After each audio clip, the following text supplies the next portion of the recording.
Hello, everyone, and welcome to my channel. You, as an auditor, can spend the weeks of polishing your audit report, trying to make it perfect, but then it's not being perceived by the business, or you're facing the very difficult stakeholders, or the recommendations are not being executed. Today, I would like to dive into the three main mistakes of the auditors with the audit report and how to fix it. Let's get started. Three reasons why your audit reports are misunderstood and how to fix them. In my opinion, the reason number one, it reads like a verdict, not a story. No one likes to be under arrest or in the courtroom or feeling humiliated. So, in this reason, I would like to also to explain and a little bit reflect on this issue and think from the perspective of the executives, of our auditors, how they see the risk, how they see our findings, how they see the report. So the main idea of the report is to provide in the writing the risk we identified, the recommendations that we are providing, and make our executive management aware and responsible for the actions. But when they see it is as a verdict and it doesn't give them, let's say, the impact, they don't understand whether it's high, medium, or low, if it is not explained, so then the frustration comes. Then, of course, if it is misunderstood, it's not being accepted.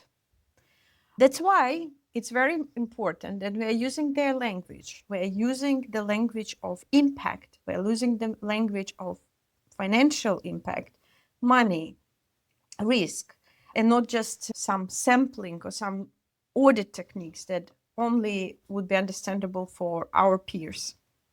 So let's see the example. Non-compliance identified in vendor approval process, control deviation in 3 out of 15 samples. Maybe from the audit perspective, it sounds right. And just as a disclaimer, this example is only for the example purposes, so that's why they're not entirely accurate. If I were to write them into the report, of course, I will make sure to make them a little bit more audit specific, a little bit more professional, but with these examples, I just want to to provide you with the before and after. So this is the before. What is the after? The after, my suggestion would be start with the impact.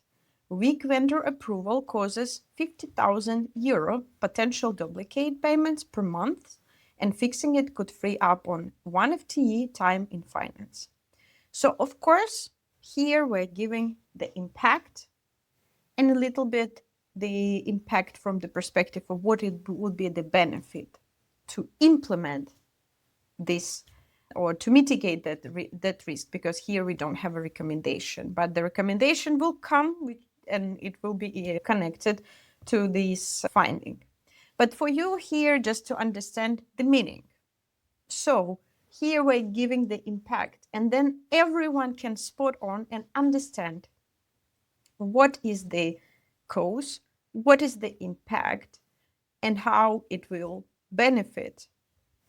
So then the finding sounds way more beneficial, way more understandable for the business ears and for our executives. Before we have verdict, and after we have a value story. That's important to remember. And one thing, of course, we not always can write it in this particular way, but we always need to be aware of this approach and always trying to make it value statement. Then the reason number two is it's written for auditors, not for humans. I always like to say that if the auditee needs to have a dictionary from auditor to human language, then it's something wrong. There is something wrong, because for whom we are addressing those issues, to whom it may concern, we are not writing this report to be used by us. Of course, it's still needs to be professional with the professional language. It still needs to be in line with the audit standards, out of question. But we always need to remember about our reader, who is the receiver of the message. And if the receiver of the message does not understand the meaning of the message, then the message doesn't bring any added value.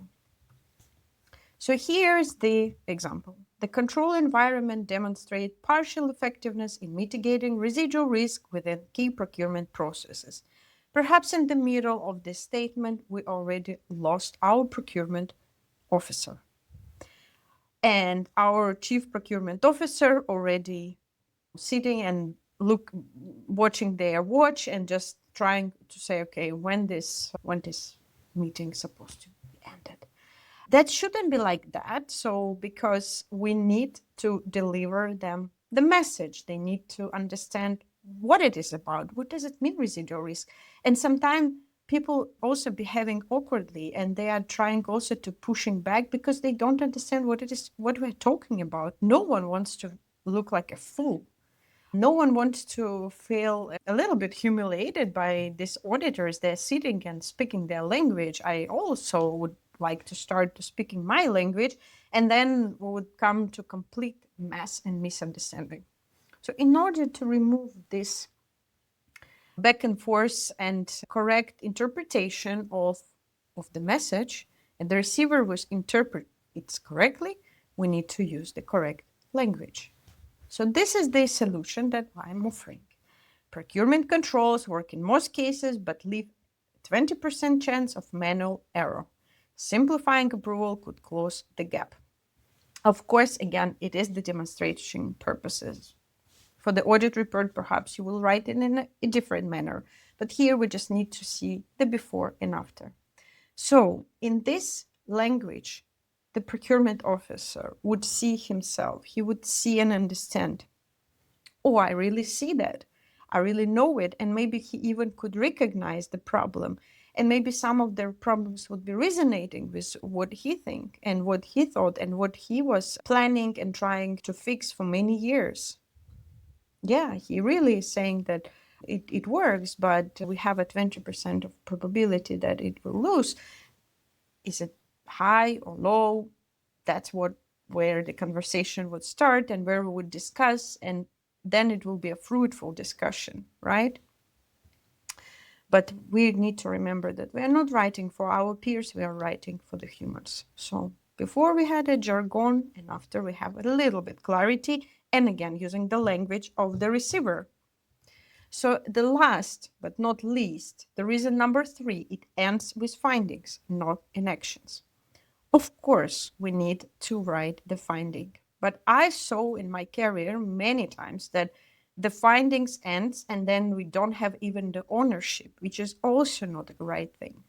But you know that the executives, they would not remember what did you write in this observation, what did you write in the recommendation. They will remember the task, because they would know, okay, here I can delegate to ABC, and then I can delegate XYZ.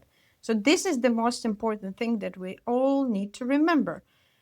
We need to provide them opportunity to turn it into the action that can easily convert it into the action. Sometimes I think that the audit recommendation, they're not being executed, and our auditees and departments and business, they are procrastinating because they cannot convert it into the action, and they don't have time.